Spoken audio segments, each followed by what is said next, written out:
ng bayan, maasahan anumang panahon.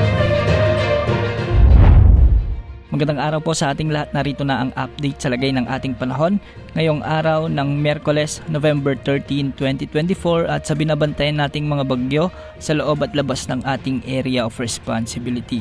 Sa ngayon nga ay patuloy nating minomonitor si Bagyong Ophel na ngayon ay nasa mahigit 800 kilometers silangan na ng Infanta, Quezon. Taglay pa rin itong lakas ng hangin na umaabot sa mahigit 110 kilometers per hour malapit sa gitna. At isa pa rin itong severe tropical storm.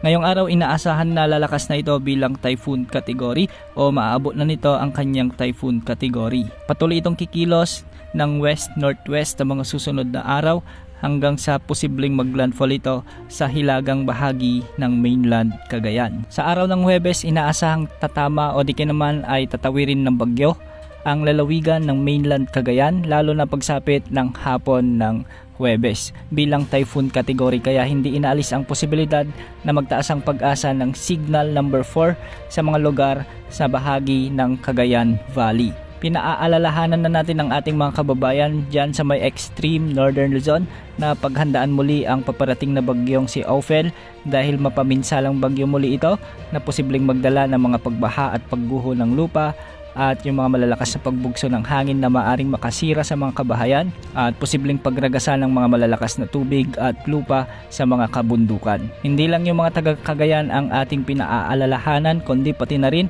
ang karatig lalawigan nito na Isabela, Apayao at ilang bahagi ng Kalinga. Posible rin na dumaplis ang sentro ni Bagyong Ophel sa silangang bahagi ng Ilocos Norte at tatawirin naman nito ang bahagi ng Babuyan Islands sa araw ng Biyernes ng umaga. Ngayong araw nga lalo na pagsapit ng hapon ay posibleng makaranas na ng mga heavy to intense o malalakas hanggang sa matitinding pag-ulan ang lalawigan ng Isabela dahil sa patuloy na paglapit ng bagyo sa nasabing lalawigan.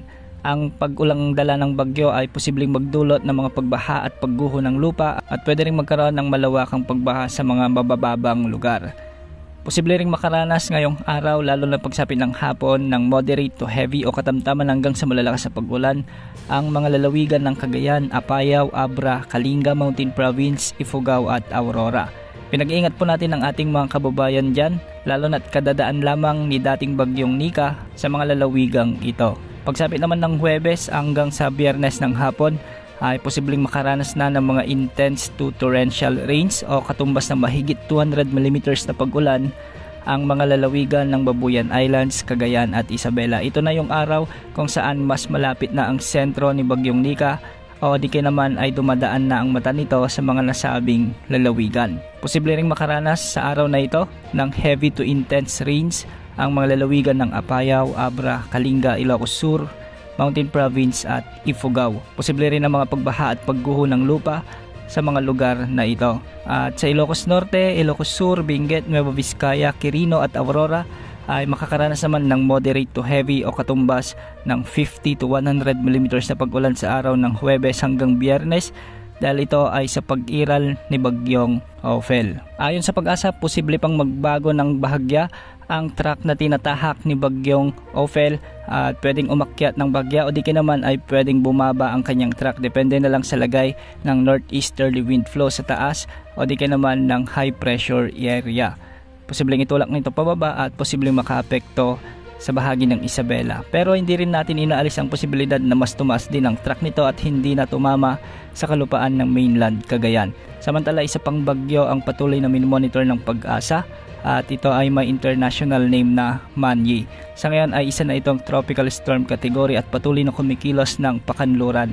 Sa mga susunod na araw ay kikilos ito ng pakanluran at posibleng pumasok na sa ating area of responsibility at papangalanan na ng Pag-asa bilang Bagyong Pepito. Sa ngayon hindi pa tiyak kung saan ito tatama o di naman kung saan ang direksyon nitong tatahakin. Posibleng mag-recurve ito o lumiko at posible ring tawirin muli ang central o di naman ay northern Luzon. Laging umantamay sa mga updates ukol sa mga lagay ng panahon natin. Ito pang weather update ng bayan, maasahan anumang panahon.